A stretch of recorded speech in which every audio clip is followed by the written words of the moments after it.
नमस्कार दोस्तों, स्वागत है आपका आज के मुख्य समाचार में, जिसमें सबसे पहली और बड़ी खबर में आपको बताएंगे कि अब करोड़पति बन गए हैं योगी। मुख्यमंत्री बनने के बाद बढ़ गई है संपत्ति। दूसरी बड़ी खबर में जिक्र होगा कि मुख्यमंत्री योगी की भाषा पर सपा को आपत्ति।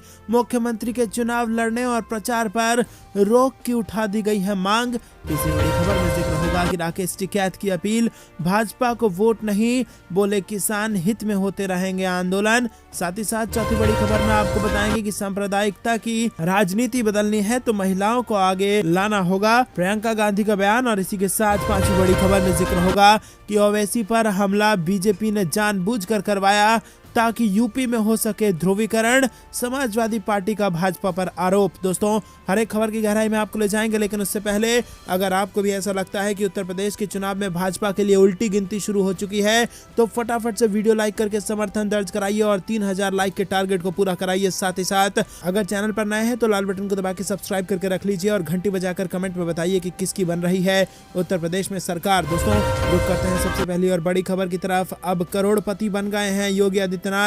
मुख्यमंत्री बनने के बाद बढ़ गई है संपत्ति। जी हां दोस्तों, गोरखपुर शहर विधानसभा सीट से भारतीय जनता पार्टी के प्रत्याशी बनाए गए मुख्यमंत्री योगी आदित्यनाथ ने शुक्रवार को नामांकन दाखिल किया और इस दौरान उनकी ओर से दिए गए शपथ पत्र के मुताबिक योगी की संपत्ति में पिछले 4 साल में करीब 59 लाख रुपए की वृद्धि हुई है और एमएलसी चुने जाने के समय उनकी संपत्ति 95,98,000 रुपए थी, जो अब बढ़कर 1,54,00,000 हो गई है। पिछले लोकसभा चुनाव 2014 में सांसद रहते हुए योगी की संपत्ति 72,17,000 रुपए थी। शुक्रवार को दाखिल पर्चे के साथ दिए गए शपथ पत्र के मुताबिक मुख्यमंत्री के पास 2 असलहे भी हैं और इनमें से 1 लाख कीमत की एक रिवॉल्वर व 80,000 रुपए कीमत की एक राइफल भी है।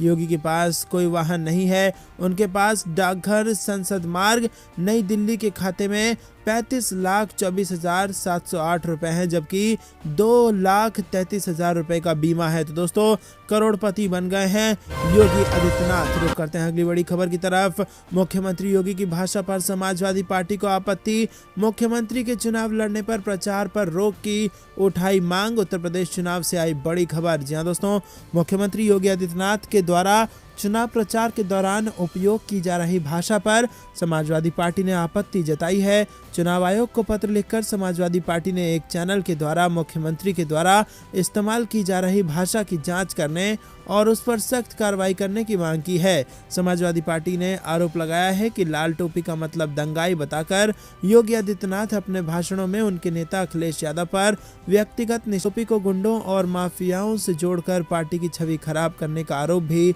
लगाया गया है। पार्टी ने मांग की है कि मुख्यमंत्री के इस तरह के बयानों के कारण उनके चुनाव लड़ने और प्रचार करने पर प्रतिबंध लगा देना चाहिए। हालांकि भाजपा ने मुख्यमंत्री की भाषा को अपराधियों के लिए उपयोग की गई भाषा बताते हुए इसका बचाव किया। चुनाव आयोग को लिखे पत्र में समाजवादी पार्टी ने कहा कि मुख्यमंत्री योगी आदित्यनाथ ने 1 फरवरी को मेरठ के सिवाल खास और किठौर में एक जनसभा के दौरान लाल टोपी मतलब दंगाई और हिस्ट्री शीटर जैसे शब्दों का उपयोग किया है। तो दोस्तों, योगी आदित्यनाथ के चुनाव पर प्रतिबंध और प्रचार पर रोक लगाने की बात की गई है समाजवादी पार्टी द्वारा। रुक करते हैं अगली बड़ी खबर की तरफ। राकेश टिकैत की अपील, भाजपा को वोट नहीं, बोले किसान हित में होते रहेंगे आंदोलन। जी हां दोस्तों, आपको बता दें कि भारतीय किसान यूनियन नेता राकेश टिकैत बीजेपी सरकार पर लगातार हमलावर हैं। राकेश टिकैत ने शुक्रवार को लोगों से बीजेपी को वोट नहीं करने की अपील की है।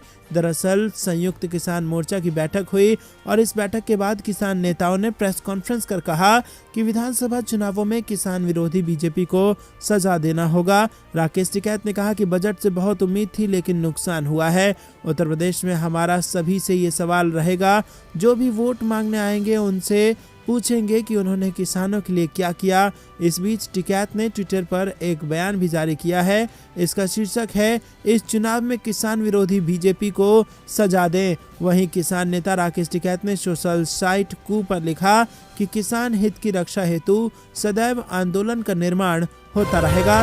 रुक करते हैं अगली बड़ी खबर की तरफ। सांप्रदायिकता की राजनीति बदलनी है तो महिलाओं को आगे लाना होगा, प्रियंका गांधी का बड़ा बयान। जी हां दोस्तों, यूपी विधानसभा चुनाव के लिए प्रचार में जोर शोर से जुटी कांग्रेस महासचिव प्रियंका गांधी ने राज्य की योगी आदित्यनाथ और केंद्र सरकार पर जमकर पर निशाना साधा। उन्होंने कहा कि यूपी की जनता सरकार से परेशान है, रोजी रोटी कमाने में आम लोगों को बहुत मुश्किल हो रही है। जो छोटे और लघु उद्योग हैं इस इलाके में बुरी तरह से प्रभावित हुए हैं। कोरोना वायरस संकट के दौरान उनके लिए सरकार ने कुछ नहीं किया। जीएसटी लगाने से उनकी परेशानी और बढ़ गई है। प्रियंका गांधी ने कहा कि इस साल के बजट में भी उनके लिए कोई प्रावधान नहीं किया गया है। जो नेता जिन्ना और पाकिस्तान का जिक्र करते हैं उसका फायदा उन्हीं को होता है, जनता को कोई फायदा नहीं होता। प्रियंका ने सवाल उठाया कि जेवर एयरपोर्ट का उद्घाटन चुनाव से ठीक पहले क्यों किया गया। कई साल से आप सत्ता में हैं, अपने पहले जेवर एयरपोर्ट का उद्घाटन आपने क्यों नहीं किया। उन्होंने कहा कि किसान इन चुनावों में एक बड़ा फैक्टर है। किसानों की बदहाली बढ़ती जा रही है और उन्हें खाद नहीं मिल रहा है। खाद के लिए पेट्रोल और डीजल के दाम बढ़े हैं जिसका नुकसान लोगों को हुआ है। दोस्तों रुक करते हैं अगली बड़ी खबर की तरफ। ओवैसी पर हमला बीजेपी ने जानबूझकर करवाया ताकि यूपी में हो ध्रुवीकरण, समाजवादी पार्टी का आरोप। जी हां दोस्तों, समाजवादी पार्टी ने आरोप लगाया है कि भारतीय जनता पार्टी ने जानबूझकर ऑल इंडिया मजलिस इत्तेहादुल मुस्लिमीन के चीफ असदुद्दीन ओवैसी पर हमला करवाया है। सपा का आरोप है कि बीजेपी ने ऐसा इसीलिए किया ताकि उत्तर प्रदेश में वोटों का ध्रुवीकरण हो सके। सपा ने कहा कि हमला किसी पर भी हो दुखद है, लेकिन अगर हमला सोची समझी रणनीति से हो तो हमला करने वाले बीजेपी के गुंडे हों तो ये निंदनीय है। सपा ने आरोप लगाया कि असदुद्दीन ओवैसी पर बीजेपी सरकार ने जानबूझकर हमला करवाया है ताकि पश्चिम उत्तर प्रदेश में ध्रुवीकरण हो जाए। समाजवादी पार्टी ने मांग की है कि पूरे मामले की निष्पक्षता से जांच होनी चाहिए। समाजवादी पार्टी ने यह भी कहा है कि इसकी जांच तो पुलिस करेगी, लेकिन जनता ने जांच कर ली है कि ये ए और बी टीम की मिलीभगत से की गई समझौते की फायरिंग है। सपा ने कहा कि अगर निष्पक्ष जांच की गई तो जांच की आंच दिल्ली के गृह विभाग तक जाएगी। दोस्तों रुक करते हैं अगली बड़ी खबर की तरफ। ओवैसी का बयान, बोले नहीं लेंगे सरकार की सुरक्षा, दिल्ली में चाहिए बुलेट प्रूफ गाड़ी और एक हथियार, अमित शाह को लिखेंगे चिट्ठी। जी हाँ दोस्तों, ऑल इंडिया मजलिस इत्तेहादुल मुस्लिमीन प्रमुख असदुद्दीन ओवैसी ने केंद्र सरकार की ओर से दी जा रही जेड कैटेगरी की सुरक्षा लेने से इनकार कर दिया है। ओवैसी का कहना है कि उन्हें बुलेट प्रूफ गाड़ी और एक हथियार रखने की अनुमति मिलनी चाहिए, लेकिन सरकार की सुरक्षा वो नहीं लेंगे।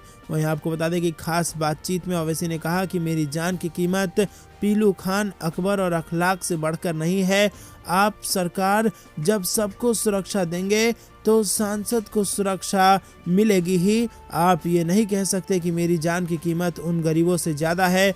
ओवैसी ने कहा कि गृह मंत्री अमित शाह को चिट्ठी लिखकर वो दिल्ली में अपने की मांग करेंगे, साथ ही वो एक लॉक हथियार रखकर सावधानी बरतेंगे और उसकी भी परमिशन सरकार से मांगेंगे, लेकिन सरकार की सुरक्षा वो नहीं लेंगे। ओवैसी ने आगे कहा कि मुझ पर गोली चलाने वाले लड़के कट्टरपंथी हो चुके हैं। कट्टरपंथ से भारत की एकता और अखंडता को खतरा है। AIMIM चीफ ने चेताया कि कट्टरपंथ एक तथ्य है जो देश के साथ साथ बीजेपी को भी नुकसान पहुंचाएगा। दोस्तों रुक करते हैं अगली बड़ी खबर की तरफ। योगी सरकार के मंत्रियों समेत कई बीजेपी विधायकों ने मांगा अखिलेश यादव से समय। टिकट कटने की सुगबुगाहट के बाद भाजपा में जबरदस्त अफरा तफरी। जी हाँ दोस्तों, आपको बता दें कि उत्तर प्रदेश के विधानसभा चुनाव से पहले दल बदल और सियासी उठापटक का खेल शुरू हो गया है। बीजेपी के तमाम नेताओं के टिकट कटने की सुगबुगाहट शुरू होने के बाद टिकटार्थी नेता लखनऊ के विक्रमादित्य मार्ग पर स्थित SP के कार्यालय और उसके नेताओं के संपर्क में लग गए हैं। प्रत्याशियों में नाम योगी सरकार के कुछ वर्तमान मंत्रियों समेत पूर्वी उत्तर प्रदेश और प्रयागराज मंडल के कुछ विधायकों के हैं। आलम यह है कि अखिलेश यादव से मिलने के लिए तमाम नेताओं ने समय मांगा है, लेकिन समाजवादी पार्टी अपने घोषित प्रत्याशियों के टिकट काटने के पक्ष में नहीं दिख रही है। अगली बड़ी खबर की तरफ। बीजेपी के राज में जब रेलवे ही नहीं बचेगा तो क्या मंगल ग्रह पर नौकरी मिलेगी? कन्हैया कुमार का भाजपा पर सवाल। जी हाँ दोस्तों, कन्हैया कुमार ने कांग्रेस मुख्यालय पर न केवल बीजेपी सरकार पर हमला किया बल्कि PM नरेंद्र मोदी की कार्यशैली की भी जमकर आलोचना की। कन्हैया कुमार ने कहा कि अगर बीजेपी अंग्रेजों वाली हरकत करेगी तो कांग्रेस क्रांतिकारी की भूमिका निभाएगी। मोदी पर तंज कसते हुए उन्होंने कहा कि वो प्रधानमंत्री कम बीजेपी के प्रचार मंत्री ज्यादा लगते हैं। कन्हैया ने कहा कि संसद का मतलब सिर्फ मन की बात नहीं हो, सबकी बात हो। दोस्तों। और इसी के साथ कांग्रेस की युवा संसद में मोनोलॉग नहीं डायलॉग होता है। प्रधानमंत्री जी देश के प्रधानमंत्री कम, भाजपा के प्रचार मंत्री ज़्यादा हैं। जितने दिन वो संसद में नहीं गए उससे ज़्यादा दिन विदेशों में बिताए हैं। प्रधानमंत्री संसद में कम, भाजपा की रैलियों में ज़्यादा जाते हैं। और हालात ये है कि सरकार बहस नहीं चाहती, लेकिन मीडिया सरकार से नहीं विपक्ष से सवाल पूछता है। सरकार नहाते कैसे हैं, आम कैसे खाते हैं, मैं पूछता हूं कि प्रधानमंत्री संसद से क्यों गायब रहते हैं। इसी के साथ पेगासस के मुद्दे पर भी कन्हैया कुमार ने सरकार को घेरा।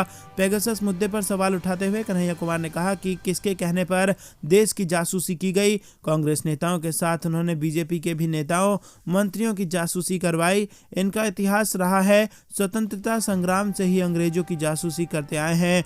और उन्होंने कहा कि कौन कहता है कि झूठ मेहनत नहीं करता। गोडसे को सही साबित करने के लिए भी इन्हें बापू के सामने झुकना पड़ता है। इसी के साथ मंगल पर नौकरी करेंगे क्या, ऐसा भी तंज कसा है कन्हैया कुमार ने। युवाओं में छाई बेरोजगारी को लेकर उन्होंने सरकार पर तंज कसते हुए कहा कि जब सरकारी नौकरियां ही नहीं होंगी तो ब्याह कैसे होगा। सरकार के बेचने की नीति को कोसते हुए उन्होंने कहा कि जब रेलवे नहीं बचेगा तो क्या मंगल ग्रह पर नौकरी मिलेगी। उन्होंने कहा कि बीजेपी राम को नहीं नाथुराम को लाई है। नफरत से देश को बांटकर, लड़ाकर, लोगों को आपस में लड़ाकर ये धर्म नहीं अपना धंधा बचाने आए हैं। यह अंग्रेज के चापलूस हैं जो हमको आपस में लड़ाकर देश की संपत्ति अंबानी अडानी को पहुंचाएंगे। दोस्तों रुक करते हैं अगली बड़ी खबर की तरफ। केंद्र की गलत नीतियों के चलते पाकिस्तान और चीन साथ आए, राहुल गांधी का मोदी सरकार पर बड़ा आरोप। जी हां दोस्तों, बजट सत्र के बाद कांग्रेस के पूर्व अध्यक्ष राहुल गांधी ने लोकसभा में कहा कि देश में दो हिंदुस्तान बन रहा है, एक अमीरों का और एक गरीबों का। दोनों में खाई बढ़ती जा रही है। रेलवे की नौकरी और रोजगार के लिए उत्तर प्रदेश और बिहार में क्या हुआ है, इस बारे में प्रेसिडेंशियल एड्रेस में कुछ नहीं था। राहुल गांधी ने भारत की विदेश नीति की आलोचना करते हुए कहा कि आपकी नीति ने चीन और पाकिस्तान को एकजुट करने का काम किया है और ये सबसे बड़ी चुनौती भारत के सामने है। चीन के पास एक क्लियर प्लान है और उसकी नींव डोकलाम और लद्दाख में रखी गई है। और उन्होंने कहा कि कश्मीर पर सरकार ने गलत फैसला लिया है। राहुल गांधी ने कहा कि हिंदुस्तान में मेक इन इंडिया हो ही नहीं सकता है। वो असंगठित लोग थे, खत्म हो गए। मैन्युफैक्चरिंग जॉब में पिछले 5 साल में कम हो गए हैं और 46% गरीब हिंदुस्तान चुप नहीं बैठेगा। राहुल गांधी ने कहा कि इन लोगों को दिख रहा है कि हिंदुस्तान के 100 सबसे अमीर लोगों के पास 55% हिंदुस्तान का धन है और 10 लोगों के पास 40% धन है। दोस्तों रुक करते हैं अगली बड़ी खबर की तरफ। केशव प्रसाद मौर्य के खिलाफ समाजवादी पार्टी का पिछड़ा कार्ड, टक्कर देंगी मोदी की मंत्री अनुप्रिया पटेल की बहन पल्लवी। जी हाँ दोस्तों, आपको बता दें प्रधानमंत्री नरेंद्र मोदी, अमित शाह समेत भाजपा के सभी दिग्गज नेताओं के साथ नजर आने वाले केशव प्रसाद मौर्य को भाजपा सूबे में अपने पिछड़े नेता के तौर पर पेश करना चाहती है। स्वामी प्रसाद मौर्य जैसे नेताओं पिछड़ा विरोधी नैरेटिव की काट के लिए भाजपा उन्हें फ्रंट पर रख रही है, लेकिन अब समाजवादी पार्टी ने उन्हें घर में ही घेरने की तैयारी कर ली है। समाजवादी पार्टी गठबंधन की ओर से पिछड़े समाज से ही आने वाली पल्लवी पटेल को उम्मीदवार बनाया गया है। पल्लवी पटेल मोदी सरकार में केंद्रीय मंत्री और अपना दल एस की नेता अनुप्रिया पटेल की छोटी बहन है। दोस्तों रुक करते हैं अगली बड़ी खबर की तरफ। आपको बता दें राज्यसभा में राम गोपाल यादव का बड़ा बयान, अखिलेश की सरकार आई तो राम मंदिर पहले बन जाएगा, बीजेपी दान में कर रही है चोरी। जी हाँ दोस्तों, चंदे की चोरी का आरोप फिर से एक बार लगा दिया है राम गोपाल यादव ने। आपको बता दें कि उत्तर प्रदेश विधानसभा चुनाव में राम मंदिर का मुद्दा फिर अहम हो गया है। बीजेपी को समाजवादी पार्टी कांटे की टक्कर दे रही है। समाजवादी पार्टी नेता और राज्यसभा सांसद राम गोपाल यादव ने राम मंदिर को लेकर बड़ा बयान दिया है।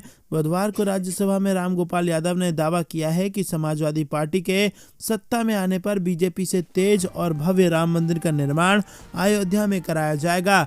उन्होंने बीजेपी पर आरोप लगाया कि वास्तव में ये लोग मंदिर के दान से चोरी कर रहे हैं। अखिलेश यादव की सरकार आने पर मंदिर में आए दान की चोरी भी रुकेगी। रामगोपाल यादव ने कहा कि प्रदेश की जनता अखिलेश यादव को पसंद कर रही है। इससे पहले चित्रकूट में अमित शाह ने अखिलेश यादव पर आरोप लगाया था कि वो राम मंदिर निर्माण में बाधक बन रहे थे। राज्यसभा में रामगोपाल यादव ने इस पर भी बीजेपी को जवाब दिया और उन्होंने पूछा कि कौन राम मंदिर का काम रोक रहा है। साथ ही बीजेपी पर राम मंदिर दान में चोरी का आरोप लगा दिया। उन्होंने कहा कि भाजपा नेताओं और राम मंदिर ट्रस्ट के कुछ सदस्यों की मिलीभगत से जमीन का फर्जी सौदा हुआ था और यहाँ ट्रस्ट के पास की भूमि की कीमत कुछ ही देर में 2 करोड़ से बढ़कर 18 करोड़ से ज्यादा की हो गई थी। दोस्तों रुक करते हैं अगली बड़ी खबर की तरफ। मई जून में शिमला बना दूंगा, योगी आदित्यनाथ पर अखिलेश यादव का पलटवार, कहा गर्मी खत्म हुई तो हम मर जाएंगे। जी हाँ दोस्तों, आपको बता दें मुजफ्फर गर्मी दिखा रहे लोगों की 10 मार्च के बाद गर्मी शांत करने और मई जून में शिमला बना देने की मुख्यमंत्री योगी आदित्यनाथ की बात पर समाजवादी पार्टी अध्यक्ष अखिलेश यादव ने पलटवार किया है। उन्होंने चुनाव आयोग से इसका संज्ञान लेने की बात करते हुए कहा कि बीजेपी ने उन्हें गोरखपुर भेज दिया और इस वजह से उनमें गर्मी आ रही है। शामली में जयंत चौधरी के लिए प्रेस कॉन्फ्रेंस में जब अखिलेश यादव ने योगी आदित्यनाथ के बयान का हवाला देकर सवाल किया तो उन्होंने कहा कि आप मुख्यमंत्री से क्या उम्मीद कर सकते हो। मुख्यमंत्री जी ये बताएं कि बिजली का बिल सस्ता होगा या नहीं। मैं तो कहूंगा कि यूपी चुनाव आयोग उनके बयान का संज्ञान ले कि एक मुख्यमंत्री की ये भाषा नहीं हो सकती। अखिलेश यादव ने आगे कहा कि जहां तक गर्मी की बात है, जिस दिन गर्मी खत्म हो जाएगी उस दिन हम लोग मर जाएंगे। जितने भी हम लोग बैठे हैं, अगर गर्म खून हमारे अंदर ना बहे तो हम जिंदा नहीं रह पाएंगे। जहां तक मुख्यमंत्री का सवाल है, आप उनका शपथ पत्र देखिए, कितनी धाराएं उनके ऊपर थी। बीजेपी सोच रही है कि गलती तो नहीं कर दी उन्हें मुख्यमंत्री बनाकर।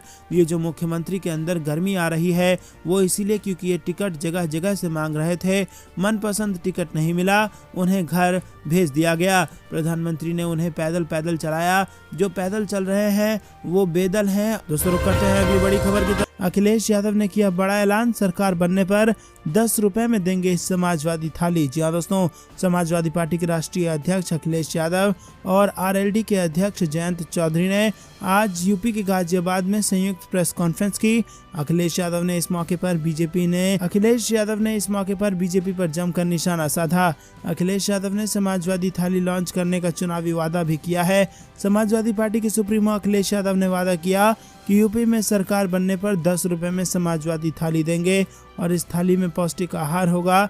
इसके अलावा फिर से उन्होंने अपने चुनावी वादों को याद दिलाया। उन्होंने कहा कि यूपी में सरकार बनने पर 300 यूनिट मुफ्त में बिजली दी जाएगी। इसके अलावा समाजवादी पेंशन भी शुरू की जाएगी। समाजवादी पार्टी के सुप्रीमो अखिलेश यादव ने कहा कि बीजेपी ने किसानों का अपमान किया। बीजेपी को मजबूर होकर किसान आंदोलन की वजह से किसानों के सामने झुकना पड़ा।